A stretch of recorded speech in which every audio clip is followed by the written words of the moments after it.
who, as a result of that, might not be able to work would disagree. Thank you so much. Thank you, Senator. Senator Welch. Thank you very much, Mr. Chairman. Thank you, sir. I'm getting increasingly concerned about where the economy is going, and there's a number of things that I think we can't ignore. The consumer confidence numbers are dramatically dipping, and obviously, as you know, our economy depends on consumer confidence, folks buying things because they think they'll be able to pay for them. Inflation is ramping up. It's not going down. Unemployment figures are going up, 244,000 jobless last month.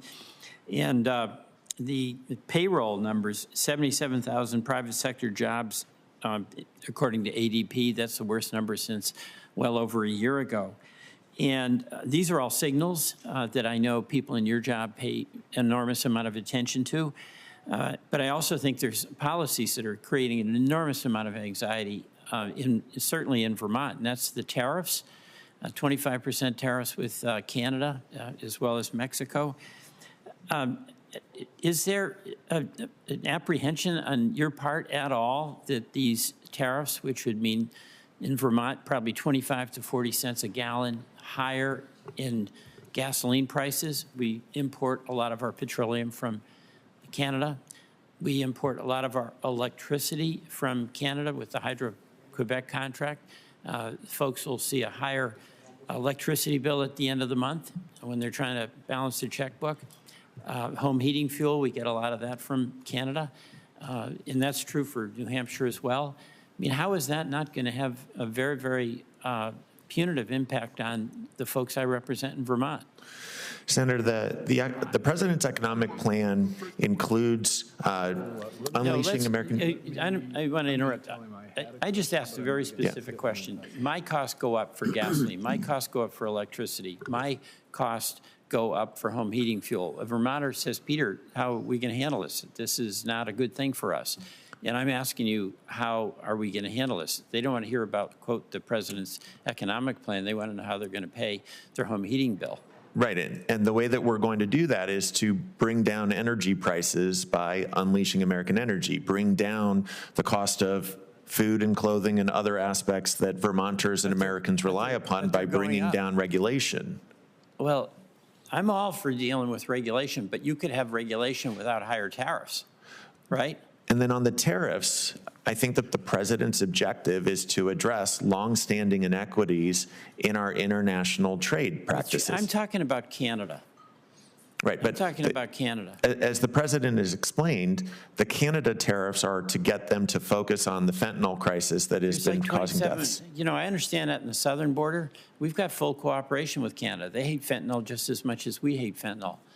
So you're telling me that the president is willing to make Vermonters pay 40 cents a gallon more for gasoline, maybe 10 to 15% higher for electricity, and 10 to 15% higher for home heating fuel, for our maple sugar producers to pay 25% more for the equipment they use, that's okay with the president?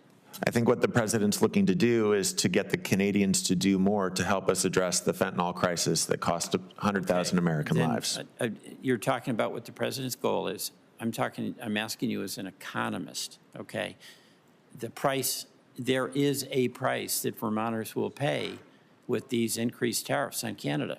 Is that right, or is that somehow magically wrong? I think that to the extent that the promise of these tariffs will compel the Canadians to take greater effort to address their role in the fentanyl crisis, then the president would be willing to remove those tariffs in order to have extracted that assistance. All right, I'll try to make this clear. Will a 25% increase in tariffs on those items I mentioned, home heating fuel, electricity, gasoline, mean that Vermonters pay more for home heating fuel, gasoline, and electricity? Again, Senator, it depends upon whether the Canadians take the steps the president's looking for and whether those tariffs remain in place. But the tariffs are in place. I'm just asking whether those 25% tariffs will mean whatever reasons the president has for doing it. You know, Vermonters may accept that. But will Vermonters pay more as a result of those tariffs? So, Senator, the economics on it are, it's split three ways. Some of it's going to show up in the currency, the exchange rate between the Canadian dollar and the US dollar.